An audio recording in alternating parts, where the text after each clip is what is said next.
Welcome to our channel. నమస్కారం. నిన్న Pulivendula MLA YS Jaganmohan Reddy ఒక ట్వీట్ వేశాడు.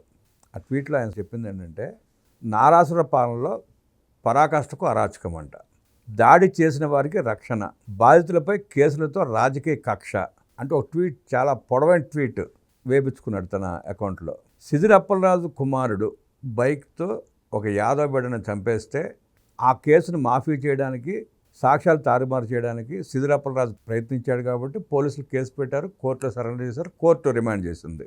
అక్కడికి వచ్చి బీసీ మంత్రి, మన పరిపాలన బీసీ మంత్రిగా పనిచేశాడు మత్స్యకార కుటుంబం అంటూ అక్కడ ఆ వర్గాన్ని రెచ్చగొట్టే ప్రయత్నం చేశాడు.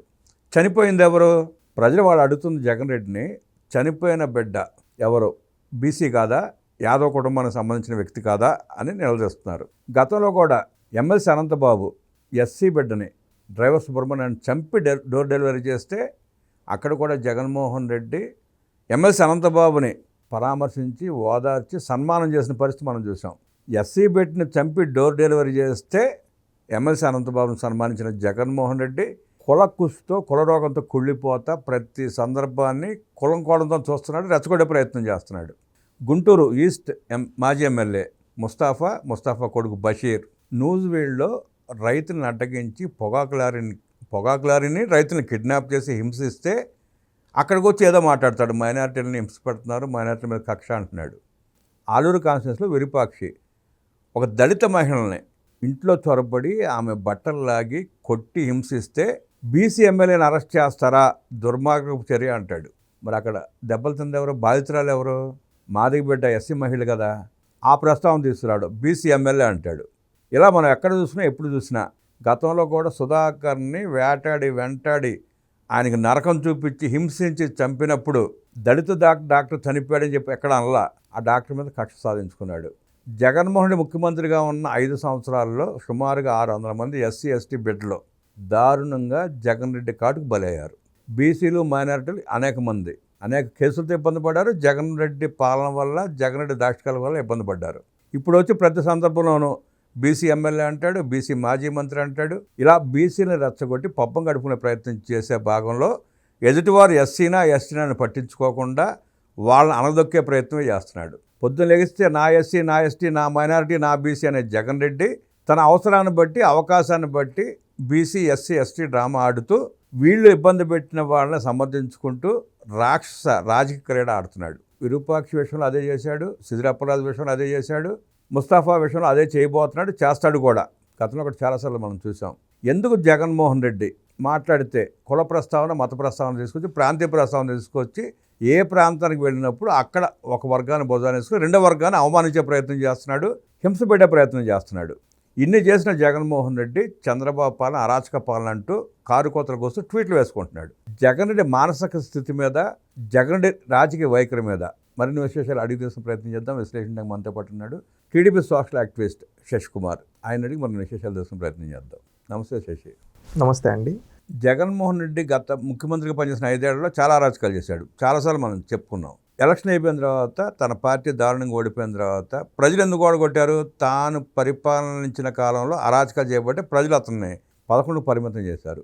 అయినా సమీక్షించుకోకుండా, చేసిన తప్పుల్ని సమీక్షించుకోకుండా, పార్టీని ఎలా నడపాలి అని ఆలోచన చేసుకోకుండా కులాలు మతాలు పేరెత్తి ఇవాటికి రాజకీయ పాపం గడుపుకునే ప్రయత్నం చేస్తున్నాడు, సమాజాన్ని విచ్ఛిన్నం చేసే ప్రయత్నం చేస్తున్నాడు. ఇక్కడికి వచ్చి దళిత మహిళని, మాదిగ పెట్టిన మహిళల్ని ఆమె బట్టలు లాగి దారుణంగా కొడితే ఆమె గురించి మాట్లాడకుండా ఆమె బాధితురాలు. అక్కడ విరూపాక్షి ఎమ్మెల్యే బాధితుడు అంటూ బీసీ ఎమ్మెల్యేని అరెస్ట్ చేస్తాడని ప్రశ్నిస్తున్నాడు.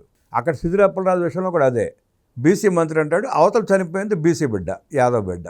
ఆ ప్రస్తావన తీసుకురాకుండా అతను సంబంధించే ప్రయత్నం చేస్తున్నాడు. జగన్మోహన్ రెడ్డి ఎందుకు ఎంత వికృత రాజకీయ క్రీడ ఆడుతున్నాడు అంటారు? ప్రజలు అట్టా చూస్తున్నారు. ఒకటి, యాజ్ ఎ జెన్జీగా మేము ఏం చూస్తున్నామనే చెప్పాలండి. ఎప్పుడైనా కానీ సొసైటీలో అనేది అపార్ట్ ఫ్రమ్ పార్టీస్ పక్కన పెడితే ఎవరైనా కానీ బాధితుల వైపు అండగా నిలబడాలి. ఇప్పుడు నిందితులు ఏ పార్టీ వాళ్ళున్నా శిక్షించాలి, అది చట్ట ప్రకారం ఉండాలి, అది మేము నమ్ముతాం. ఇప్పుడు జగన్మోహన్ రెడ్డి గారు ట్వీట్ చేస్తే ఆయన మానసిక పరిస్థితి ఎలా ఉందనేది మాకు అనుమానాలు వస్తూ ఉన్నాయి. ఎందుకు ఈ మాట వాడుతున్నానంటే పదే ఒకటి, జగన్మోహన్ రెడ్డి గారు క్లారిటీగా తెలుసు లేదా ఆ విషయాన్ని అనాలిసిస్ చేసే సెన్స్ ఆయనకి లేదా అనేది కూడా ఒకసారి క్వశ్చన్ చేసుకోవాలి. ఎందుకంటే క్లారిటీగా కనబడుతుంది. ఒక మాదిగా దళిత ఆడబిడ్డని చీర అంటే నైట్ వేసుకుంటే లాగి చించి కొడితే అది జగన్మోహన్ రెడ్డికి ఎందుకు తప్పుగా కనిపించటం లేదు? అది అది కొట్టిన వ్యక్తికి అమాయకుడు బీసీ అని చెప్పి రాగం తీస్తున్నాడంటే ఈరోజు ఆయన కళ్ళల్లో ఏం పెట్టుకున్నారు అంటే ఆయన కళ్ళల్లో ఆయన కనిపించటం లేదా ఇది, లేదా ఆయన చుట్టూ ఏమన్నా ఇంకేదన్నా పొర అల్లుకుపోయిందా అని అడుగుతూ ఉన్నాం సూటిగా. ఎందుకంటే ఇప్పుడు నువ్వు నిలబడాల్సింది రాజకీయ పార్టీగా, ఒక నాయకుడిగా, ఒక మాజీ ముఖ్యమంత్రిగా ఆ దళిత ఆడబిడ్డ వైపు నిలబడాలి. కానీ నువ్వు దళిత ఆడబిడ్డ వైపు నిలబడటంలా నీ పార్టీకి సంబంధించిన ఎమ్మెల్యే తప్పు చేస్తే ఆ తప్పును కప్పిపుచ్చుకోవడం కోసం ఈ బాధితుల్ని నిందితులుగా మార్చారు నువ్వు. అవును. అలాంటి నిన్ను ఏమనాలని సూటిగా అడుగుతూ ఉన్నాం. ఇక్కడ లోకమంతా చూస్తూ ఉంది. ఈ లోకమంతా ఆ దళిత ఆడబిడ్డ ఆవేదన చూసింది, ఆ ఆడబిడ్డ బాధను చూసి అక్కడ వచ్చి నువ్వు రాజకీయం నిజంగా నీకు మానవత్వం కంటే ఎక్కువగా రాజకీయమే కనిపిస్తూ ఉందని దీన్ని బట్టి అర్థమవుతుంది. ఈరోజు అక్కడ ఇన్సిడెంట్ జరిగిన తర్వాత ఈరోజు ప్రభుత్వంలో ఉన్న పార్టీ కూటమి ఏం చేసింది? చట్ట ప్రకారంగా అతనిపైన కేసు ఫైల్ చేశారు. కేసు ఫైల్ చేసి అతని న్యాయస్థానంలో అరెస్ట్ చేసి న్యాయస్థానం ముందు నిలబడ్డారు. న్యాయస్థానాల్లో ఏం చేశారు? అతనికి 14 రోజులు రిమాండ్ విధించారు. అంటే ఇదంతా ఒక ప్రొసీజర్ ప్రకారంగా జరిగింది. ఇక్కడ ఇదంతా మనం క్లారిటీగా అబ్జర్వ్ చేస్తే ఇక్కడ నిందితుడు ఎవరు? విరూపాక్ష. అతని ఎమ్మెల్యే. ఎస్, ప్రజలు ఎన్నుకున్నారు. ప్రజలు ఎందుకు ఎన్నుకుంటారు? మాకు మంచి చేయని ఎన్నుకుంటారు. అంతేగాని మేము నిన్ను ఎన్నుకుంటాము, నువ్వు మా పైన దాడి చేయి, నువ్వు మా కులాలను దూషించు, మేమేం పట్టించుకోకుండా ఖాళీగా ఉంటాము అని చెప్పి కాదు కదా ఎన్నుకునింది. అతను ప్రజాప్రతినిధిగా బాధ్యతగా ఉండాలి. అంతేగాని ఒక వీధి రౌడీలాగా ఒక దళిత ఇంటికి పైకి పోయి అక్కడ ఆడవాళ్ళని కొట్టడం అనేది అది ఎవ్వరూ దాన్ని మెచ్చుకోరు. కానీ నువ్వు జగన్మోహన్ రెడ్డి అనే వ్యక్తి దాన్ని మెచ్చుకుంటున్నాడంటే ఆయన మానసిక పరిస్థితి ఎలా ఉందనేది రాష్ట్రంలో వాళ్ళందరూ గ్రహించాలి. ఈరోజు కూటమి ప్రభుత్వం చట్టం తన పని తాను చేసుకుపోతుందన్నట్టు క్లారిటీగా ఎవరైనా, అది ఎమ్మెల్యే కావచ్చు, ఎంపీ కావచ్చు, మంత్రి కావచ్చు, తెలుగుదేశం పార్టీ అయినా, జనసేన పార్టీ అయినా, బీజేపీ, వైసీపీ అయినా ఎవరైనా కానీ చట్టం ముందు సమానమే అనే మెసేజ్ ఈరోజు ఇవ్వడం జరిగింది. తప్పు చేస్తే ఎమ్మెల్యేనైనా కానీ చట్ట ప్రకారంగా చర్యలు తీసుకుంటారని నిరూపించారు. ఇక్కడ యాజ్ ఎ జెన్జీగా మేము అబ్జర్వ్ చేసింది ఏంటి? కూటమి ఎక్కడ కక్ష సాధింపు చేయాల. అదే విరూపాక్ష అనే వ్యక్తి వాళ్ళ ఇంటికి వెళ్ళి ఆ మహిళను కొట్టకపోయింటే అతనిపైన కేసు అయి ఉంటుందా? ఎందుకు అవుతుంది? అవ్వదు కదా. ఇక్కడ తప్పు చేసింది ఎవరు? క్లారిటీగా విరూపాక్ష. ఇప్పుడు యాజ్ నీ పార్టీ వ్యక్తి కాబట్టి నువ్వు నీ పార్టీ శాసనసభాపక్ష నాయకుడిగా నీ పార్టీ నువ్వు బీఫామ్ ఇచ్చిన వ్యక్తిగా అతన్ని ఏం చేస్తుండాలి? పిలిచి మందలించి ఉండాలి. ఆ కుటుంబానికి క్షమాపణలు చెప్పించి ఉండాలి. ఇది తప్పు అయిపోయినందుకు లేదా నువ్వు ఇంకా చర్యలు తీసుకోవాలంటే అతని పార్టీని సస్పెండ్ చేసి ఉండాలి. ఇవేవి చేయకుండా అతని వైపు నువ్వు నిలబడుతున్నావంటే ఈరోజు ఆ నియోజకవర్గం ఒక ప్రజలే కాదు, రాష్ట్రంలో ఉండే ప్రతి ఒక్కరు అంటున్నారు. ఈరోజు రాష్ట్రంలో ఉండే దళితులంతా అంటున్నారు మేమంటే ఎందుకు నీకు అంత చిన్న చూపు జగన్? ఎందుకంటే నువ్వు అధికారంలో ఉండేటప్పుడు మా డాక్టర్ సుధాకర్ని, మా డ్రైవర్ సుబ్రహ్మణ్యంని, నీ నియోజకవర్గంలో మా ఆడపడుచైన నాగమ్మని చంపేస్తే పట్టించుకోవాలా. ఈరోజు ప్రతిపక్షంలోకి వచ్చిన తర్వాత మా ఆంటీ ఆడబిడ్డ, మా దళిత ఆడబిడ్డని ఒక పెత్తందారుడు నీ పార్టీకి సంబంధించిన వ్యక్తి వచ్చి నైటీలాగి చించి కొడుతూ ఉంటే కనీసం నువ్వు మాకు సంఘీభావం తెలపకుండా నీ పార్టీ వాళ్ళ వైపు నిలబడి రాజకీయం చేస్తున్నావంటే నువ్వు దళిత ద్రోహివే కదా అని ఈరోజు దళితులంతా ముక్త కంఠంతో అంటూ ఉన్నారండి. ఎందుకంటే నీకు ప్రతిపక్షం లేకుండా చేసింది మా దళితులే, రేపు నీకు గుండు సున్నా ఇచ్చేది కూడా మా దళితులే అని ఒకవైపు ఈ కేసులో దళితులంతా ఏకమై ఈరోజు చెప్తూ ఉన్నారు. దళితులే నీ పార్టీని పునాదులు లేకుండా చేసి భూస్థాపితం చేస్తామని చెప్పి ఈరోజు దళితులు, రాష్ట్రంలో ఉండే దళితులందరూ ఏకమై ఈరోజు ఆ దళిత ఆడబిడ్డకు అండగా నిలబడుతూ జగన్మోహన్ రెడ్డిని హెచ్చరిస్తున్నారు. ఇంకొక విషయం అండి, మీరు చెప్పారు సిదిరి అప్పలరాజు విషయం. సిదిరి అప్పలరాజు గారి విషయంలో ఆ సంఘటన చూసిన ప్రతి ఒక్కరి కళల్లో నీళ్ళు తిరుగుతూ ఉన్నాయి. ఎందుకంటే ఆ దానయ్య కుటుంబం యొక్క పరిస్థితి, వాళ్ళ పిల్లల పరిస్థితి, చాలా చిన్న పిల్లలు, వాళ్ళకి అంత ఆస్తులు లేవు. ఆ పిల్లలు నిరుపేద కుటుంబం. ఆ 2 పిల్లలు అనాథలుగా అక్కడ నిలబడి ఉంటే వాళ్ళ వైపు నువ్వు నిలబడకుండా పెత్తందారుడైన అహంకారంతో అధికారంలో ఉండేటప్పుడు విచ్చలవిడిగా అహంకారంతో దౌర్జన్యాలు చేసిన సిదిరి అప్పలరాజుని నువ్వు వెనకేసుకుంటూ వస్తావు. ఈరోజు నువ్వు వచ్చి సిదిరి అప్పలరాజు పిల్లలకి చూపించి వీళ్ళు ఏం తప్పు చేశారు, వీళ్ళ నాన్న అరెస్ట్ చేశారు అని నువ్వు అమాయకంగా మాట్లాడుతున్నావు. నువ్వు పెత్తందారుడు అనడానికి ఇది ఒక్క ఉదాహరణ. నువ్వు ఆ దానయ్య కుటుంబం పరిస్థితి, ఆ దానయ్య కుటుంబంలో వాళ్ళ పిల్లల పరిస్థితి ఎలా ఉందండి? పాలు కూడా ఇవ్వలేక వాళ్ళు నీళ్ళల్లో అదేదో ఒక 10 రూపాయల బిస్కెట్ ప్యాకెట్ తీసి దాన్ని కలిపి అది పెడుతూ ఉన్నారంటే వాళ్ళ పరిస్థితి అది చూసిన ప్రతి ఒక్క కళ్ళలో ఇల్లు కూడా లేదు. అలాంటి నిరుపేద కుటుంబాన్ని గొర్రెలు కాచుకొని 5,000తో వచ్చేదాంతో కుటుంబాన్ని నడిపిస్తున్న అలాంటి వ్యక్తి చనిపోతే నువ్వు ఒక రాజకీయ నాయకుడిగా నువ్వేం చేసి ఉండాలి? ఆ కుటుంబానికి అండగా నిలబడి ఆ కుటుంబానికి నీ వంతు ఆర్థిక సహాయం చేసి ఇలా చేయడం తప్పు అప్పలరాజు అని చెప్పి అప్పలరాజును మందలించుండాలి. ఇక్కడే రాష్ట్రంలో ప్రజలందరికీ ఒక బలమైన అనుమానం, జగన్మోహన్ రెడ్డి కావాలని నేరస్తుల కొమ్ము కాస్తూ నేరస్తులను తయారు చేసి అడ్డాగా తన పార్టీని పెట్టుకుని రాష్ట్రంలో విధ్వంసం సృష్టించేందుకు ఒక ముఠాను తయారు చేస్తాడని స్పష్టంగా అర్థమవుతుంది. అదే అండి అర్థమవుతుంది. అందుకే కదా మేమందరం యాజ్ జెన్జీగా మేమందరం ఇది ప్రతి ఒక్కరికి చెప్పాలి, చైతన్యం చేయాలి అని అనుకునేది ఎందుకో తెలుసా అండి? ఇలాంటి వ్యక్తి ఉండకూడదు. ఇప్పుడు ఈరోజు అమాయక పిల్లలు, ఇప్పుడు ఆ దళిత మహిళ కావచ్చు, నిరుపేద, ఆ దానయ్య కుటుంబం, గొర్రెల కాపరి యాదవ్ కుటుంబం, చాలా నిరుపేద, కనీసం 5,000 రూపాయలకు గొర్రెలు కాచుకుంటూ పనిచేసే అలాంటి వ్యక్తి, అలాంటి వాళ్ళని ఇతను కనీసం పట్టించుకోకుండా పెత్తందారులకు ఉన్నాడు. ఇలాంటి వ్యక్తి భవిష్యత్తులో పాలకుడుగా మాకు వద్దంటున్నాం. ఇది ప్రతి ఒక్కరు ప్రతి సంఘటనలో ఇక్కడ మనిషి నాకు ఒకసారి తప్పు చేస్తాడు, 2 సార్లు తప్పు చేస్తాడు తెలుసో తెలియక, మళ్ళీ 3వసారి సరిదిద్దుకుంటాడు ఎందుకంటే మనం తప్పు చేయకూడదు అని. కానీ జగన్మోహన్ రెడ్డి గారు ప్రతి సంఘటనలో తప్పు చేస్తూ ఉన్నాడు. తప్పు చేయట్లా, కావాలని చేస్తున్నాడు, కావాలనే చేస్తున్నాడు అని అంటున్నారు కాబట్టి ఖచ్చితంగా మేము కూడా అంటాం. మాకు తెలుసు కదా ఇప్పుడు కావాలనే చేస్తున్నాడు మీరు అన్నట్టు. ఇప్పుడు అతను కావాలని చేయకపోతే సిదిరప్పలరాజు బీసీ మత్స్యకార కుటుంబం అన్నిసార్లు ఎందుకంటాడు? చనిపోయిన వ్యక్తి కూడా బీసీ యాదవ్ సామాజిక వర్గానికి సంబంధించి. నువ్వు అసలు అట్లాంటప్పుడు కుల ప్రస్తావన తీసుకురాకూడదు, బీసీ అని అనకూడదు. అనకుండా నువ్వు చేయాల్సింది ఏంటి? దానే కుటుంబానికి 1-2 లక్షల రూపాయలు ఇచ్చి నీ పిల్లల్ని చదివిస్తారమని అంటే ఒక మాట అయిపోయేది. ఇప్పుడు యాక్సిడెంట్ జరగడం తప్పు కాదు, యాక్సిడెంట్గా చనిపోవడం తప్పు కాదు, అది యాదృచ్ఛికంగా జరిగింది. కానీ ఆ సాక్ష్యాలను రూపుమాపడం, కొడుకుడు స్థానంలో ఇంకొకరిని ప్రవేశపెట్టడం తప్పు, అది నేరం. అది అందరికీ తెలిసింది. ఎవరు కానీ సిదిరప్పలరాజు విషయంలో సిదిరప్పలరాజుకి ఒక్కరు కూడా మద్దతు ఇవ్వటంలా ఈ గొడ్డల పార్టీ వాళ్ళకి సంబంధించి. ఈరోజు మీరు అంటున్నారు కదా నేరస్తులకు మద్దతు ఇచ్చే వ్యక్తులని, ఈ నేరస్తులకి నువ్వు ఇచ్చుకుంటూ పోతున్నావు. ఫైనల్గా ఈరోజు మనం పురాణాల నుంచి చూసినా కానీ నేరస్తులు ఎప్పుడు గెలవాల, ఈరోజు రాక్షసులు ఎప్పుడు గెలవాల. నువ్వు రాక్షసులను తయారు చేస్తా అంటున్నావు, రాక్షసులను తయారు చేసేటప్పుడు ఇటుపక్క దేవుళ్ళు కూడా ఉంటారు కదా. ఈరోజు కూటమి ప్రభుత్వంలో అందుకే ఎవరిని ఎక్కడైనా చట్ట ప్రకారంగా ఈరోజు సిదిరప్పలరాజుని అరెస్ట్ చేశారన్నా చట్ట ప్రకారం అరెస్ట్ చేశారు. ఈరోజు విరూపాక్ష ఎమ్మెల్యేగా ఉండే అరెస్ట్ చేశారన్నా చట్ట ప్రకారంగా అరెస్ట్ చేశారు. ఇవి రెండు ఏంటంటే ఒక మెసేజ్ అనేది క్లియర్ కట్గా ఇస్తున్నారు. తప్పు చేసినోడు ఎంతోడైనా, అతను మాజీ మంత్రి అయినా కావచ్చు, ఎమ్మెల్యేగా సిట్టింగ్ ఎమ్మెల్యే అయినా కావచ్చు, అరెస్ట్ చేస్తాం. మాకెందుకంటే లా అండ్ ఆర్డర్ ఇంపార్టెంట్. ఈరోజు నేరస్తులను మీరు అంటున్నారు కదా నేరస్తుల్ని తయారు చేసుకుంటూ పోతున్నాడు. నేరస్తులను తయారు చేసుకుంటూ పోతే రేపు రోడ్లో ఒక సామాన్యుడు తిరగలుగుతాడా? ఈరోజు రాష్ట్రంలో ఉండే వాళ్ళందరూ కూడా ఆలోచించాలి. జగన్మోహన్ రెడ్డి మాటలు తీయగా చెప్తాడు, అండగా నిలబడేది ఇలాంటి వాళ్ళకి రాక్షసులకు నిలబడతాడు, రౌడీలకి గుండాలకు నిలబడుతూ ఇతను అమాయకంగా మాట్లాడుతున్నాడు కదా. ఇది మేము సూటిగా అడగదలుచుకున్నాం. ఇలాంటి నేరస్తులు ఈరోజు రాష్ట్రంలోని ప్రజలు కూడా ఆలోచించి అడుగుతూ ఉన్నారు. నీకు నేరస్తులే కావాల్సి వస్తే నువ్వు వాళ్ళతో పాటు జైలుకి వెళ్ళు జగన్. మాకు కావాల్సింది ఏంటంటే పాలన, రాష్ట్ర అభివృద్ధి కావాలి. ఎందుకంటే ఈరోజు రాష్ట్రం శాశ్వతం. ఈరోజు ఒకప్పుడు జగన్మోహన్ రెడ్డి పరిపాలనని ఏదో మర్చిపోతారేమో, ఇతనేదో అమాయకపు మాటలు చెప్పేస్తే ఇతని దగ్గర ఉన్న సోషల్ మీడియా మేనేజ్మెంట్ అనుకుంటే అది జగన్మోహన్ రెడ్డి చేసే అతి పెద్ద తప్పు. ఎందుకంటే అతను ఒక దళిత డాక్టర్ని నడి రోడ్లో చంపించాడు, ప్రభుత్వ డాక్టర్ని. ఒక డ్రైవర్ని చంపి డోర్ డెలివరీ చేసి చంపేశా అన్నారు.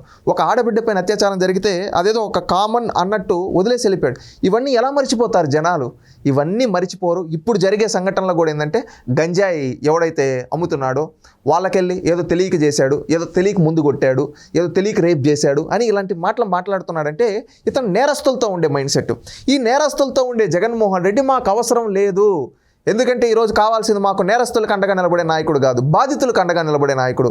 నిస్వార్థంగా ఈరోజు తెలుగుదేశం పట్ల ఎవరైనా తప్పు చేస్తే చట్ట ప్రకారంగా చర్యలు తీసుకున్నారు. అతను ఎమ్మెల్యే అయినా కావచ్చు, కార్యకర్త అయినా కావచ్చు, ఒకే చట్టం ఉంటుంది అందరికీ అని చెప్పి ఇది రాష్ట్రంలో ఉండే ప్రజలందరూ కూడా గ్రహిస్తున్నారు. జగన్మోహన్ రెడ్డిని కొంతమంది ప్రజలు గుడ్డిగా ఏదో పోనీలే అని మళ్ళీ ఇంకొకసారి మనం జాలు చూపిస్తారేమో అందుకోసం చెప్తున్నాం. ఇలాంటి వ్యక్తి ఉంటే గతంలోనే అన్న అరాచకాలు చేస్తే ఇప్పుడు ఇలాంటి వాళ్ళకి అందరికి అరాచకంగా నిలబడి రేపు ఊరిపైకి వచ్చేసి ఊరికి ఒక 10 మంది గంజాయి రౌడీలను తయారు చేసి, ఇప్పుడు అదే అతని ఉద్దేశం. అతను జగన్ రెడ్డి ప్లానే అది. ఊరికి 10 మంది 20 మందిని రౌడీలను తయారు చేసి కేసులు కూడా వెరవకుండా జైల్లో మగ్గినా పర్లేదు అటెండాలను తయారు చేసుకుంటే వాళ్ళ చేత ప్రజలను భయపెట్టి రాజకీయ లబ్ధి పొందామని చూస్తున్నాడు. అది కరెక్ట్ కాదు. ఇది 1990లోనో 1980లోనో పులివెందుల్లో ఉన్న పరిస్థితులు ఈరోజు రాష్ట్రంలో లేవు. అంటే ఆనాడు రాజారెడ్డి పులివెందులో చేసిన పని ఇక్కడ రాష్ట్రం మొత్తం చేయాలని చూస్తున్నాడు. మొత్తం చేయాలనుకున్నాడు. ఈరోజు మన దేశంలో ఉండేది అంబేద్కర్ రాజ్యాంగం. అంబేద్కర్ రాజ్యాంగం చాలా గొప్పది. అంబేద్కర్ రాజ్యాంగం అనేది ప్రజల్ని గెలిపిస్తుంది. ఎప్పుడు ఈరోజు నువ్వు రాజారెడ్డి రాజ్యాంగాన్ని తీసుకొని వచ్చేసి చేస్తా అంటే ప్రజలేమి నీ మాట నమ్మడానికి అమాయకులు కాదు, చైతన్యవంతులు. అది గుర్తుపెట్టుకో. నువ్వేదో ఇప్పుడు రాజారెడ్డి చేసినట్టు వీధికి ఒక 10 మంది రౌడీలను చేసేసి ఆ రౌడీలని చేత బలవంతంగా నీకు పులివెందుల్లోనే జడ్పీటీసీ ఎలక్షన్లో మూతిపొళ్ళు రాలగొట్టి 32 పళ్ళు బయటపడేటట్టు చేశారు. రేపు నువ్వు ఎమ్మెల్యేగా ఇప్పుడే కొన్ని ఛానల్లో నీకు సంబంధించిన ఛానల్లోనే ఎమ్మెల్యేగా వేరే సీటు చూసుకుంటాడేమో జగన్ అనే విధంగా వార్త. రేపు నీ సొంత చెల్లె అక్కడ పోటీ చేస్తే నువ్వు కాన్స్టిట్యున్సీ నుంచి పారిపోయే వ్యక్తివి నువ్వు ఈరోజు మాట్లాడుతూ ఉన్నావు. ఏదైతే గుంటూరు ఈస్ట్ సంఘటన కూడా సేమ్ అంతే అండి. నూజివీడికి వెళ్ళి పొగాకు రైతులను బెదిరించి వాళ్ళ కులంతో దూషించి కిడ్నాప్ చేసి డబ్బుల కోసం చేసిన వ్యక్తికి నువ్వు అంటే ఇక్కడ క్లారిటీగా 3 విషయాల ద్వారా ఒకటి తెలుస్తుందండి. ఈ 3 ఇన్సిడెంట్లో ఒకటి క్లారిటీగా ఒక దళిత ఆడబిడ్డని అంటే ఒక ఆడబిడ్డ పైన ఒక వ్యక్తి వెళ్ళి కొట్టేసి దాడి చేసినా అది తప్పుగా జగన్మోహన్ రెడ్డి దృష్టిలో. ఒక అమాయకుడిని చంపేసి ఏమి తెలియని ఒక అమాయకుడిని చంపేసి అతని కుటుంబం రోడ్డును పడిపోయినా కానీ అతని జగన్మోహన్ రెడ్డికి కనీసం జాలి ఉండదనేది అర్థమవుతోంది. మూడోది కిడ్నాపులు చేసిన జగన్మోహన్ రెడ్డి దృష్టిలో తప్పు లేదనేది ఈ 3 సంఘటనల ద్వారా అర్థమవుతుంది. కానీ దాన్ని నిస్సిగ్గుగా నువ్వు ట్వీట్ రూపంలో వేస్తున్నావంటే నువ్వెంత దిగజారుడి వ్యక్తివో ఈరోజు రాష్ట్రంలో వాళ్ళందరూ కూడా గ్రహిస్తూ ఉన్నాం. ఇవన్నీ చూసిన యాజ్ జెన్సీగా మేమేమంటున్నామంటే నీలాంటోడు మాకు వద్దయ్యా, మేమేందంటే కొన్నిటికి దూరంగా ఉంటాం. నీలాంటి ఇప్పుడు అవకాశాలు కావాలి, ఆపర్చునిటీస్ వచ్చి మనం ఎదగడానికి కావాలి. అంతేగాని మేము నీకు ఎందుకు కొట్టేయాలి జగన్మోహన్ రెడ్డి, మేము ఓటేస్తే నువ్వు మమ్మల్ని మేము నీ కాడ బాంచం దొర అని చెప్పి నీ కాడ చేతులు కట్టుకో అంటే నువ్వు నీ గుండాలని పెట్టి కమిషన్లు తీసుకొని నువ్వు ఆ ప్యాలెస్లో పడుకొని ఉంటే వీళ్ళు మమ్మల్ని అందరినీ మా కష్టంతో సంపాదించిన దాన్ని వసూలు చేసుకొని వాళ్ళు తినేసి కూర్చో అంటే మేము నీ కింద బానిసలుగా ఉండాలా? అదే అసలు ఉద్దేశం. ఆ ఉద్దేశాన్ని మేము గ్రహించాం. అందుకే నీలాంటి పెత్తందారి మనస్తత్వం, పాలిగాడి మనస్తత్వం ఈ రోజుల్లో సెట్ అవ్వదు. ఎందుకంటే నీ తాత రాజారెడ్డి ఈ రోజునున్నా కానీ తరిమి కొట్టునుంటారు ఈ రోజున్న ప్రజలు.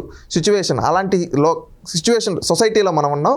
అందుకని దయచేసి నువ్వు ఇలాంటి ట్వీట్లు వేసే కొద్దీ నీ పైన ఇంకా ద్వేషం పెరుగుతుంది మాకు. ఆ ట్వీట్లో ఇంకో లైన్ ప్రస్తావించాడు. విరూపాక్ష ఏమన్నా ఉగ్రవాద, ఆ తర్వాత ఇప్పుడు అరెస్ట్ చేస్తారా అన్నాడు. ఉగ్రవాదుల కంటే దారుణమైన వ్యక్తి, ఉగ్రవాదుల కంటే తీవ్రమైన వ్యక్తి. నువ్వు ఎమ్మెల్యే ఒక ప్రజాప్రతినిధిగా ఉండి గుండాయిజం చేసే వ్యక్తి, అలాంటి వ్యక్తిని నువ్వు వెనకేసుకొని వస్తావా? ఒక దళిత ఆడబిడ్డను కొడితే నువ్వు వెనకేసుకొని వస్తావా? అంటే నువ్వేమైనా మెసేజ్ ఇస్తున్నావు? దళితుల్ని మా ఎమ్మెల్యేలు, మా ఎంపీలు, మా మంత్రులు కొడతారు, మా వైసీపీ వాళ్ళు, మీరు కామ్గా ఉండండి, వాళ్ళని వదిలేయండి అని చెప్పుంటున్నా. ఈ కూటమి ప్రభుత్వంలో దళితులపైన దాడి జరిగితే ఎంతటి వాడైనా కఠినంగా శిక్షిస్తారని ఒక మెసేజ్ ఇచ్చాం. ఈరోజు దళితుల్ని వెన్నువంచిన పార్టీ, దళితుల్ని ద్రోహం చేసిన పార్టీ మీ వైసీపీ పార్టీ అని ఈరోజు రాష్ట్రంలో ఉండే దళితులందరూ ఈరోజు ప్రతి ఒక్క దళితులు ఈరోజు మీటింగ్లు పెట్టుకొని అంటున్నారు, కంకణం కట్టుకొని మా దళితులు నువ్వు మేనమామ అంటావు, ఓట్ల కోసం మా ఇంటికి వచ్చి నాటకాలు చేస్తావు, ఈరోజు మా దళిత ఆడబిడ్డను కొడితే కనీసం సంఘీభావం తెలపని నువ్వు దళిత ద్రోహివి అంటూ ఉన్నారండి. ఇది ఖచ్చితంగా యాదవులు కూడా అదేవిధంగా ఒక ఉద్యమం.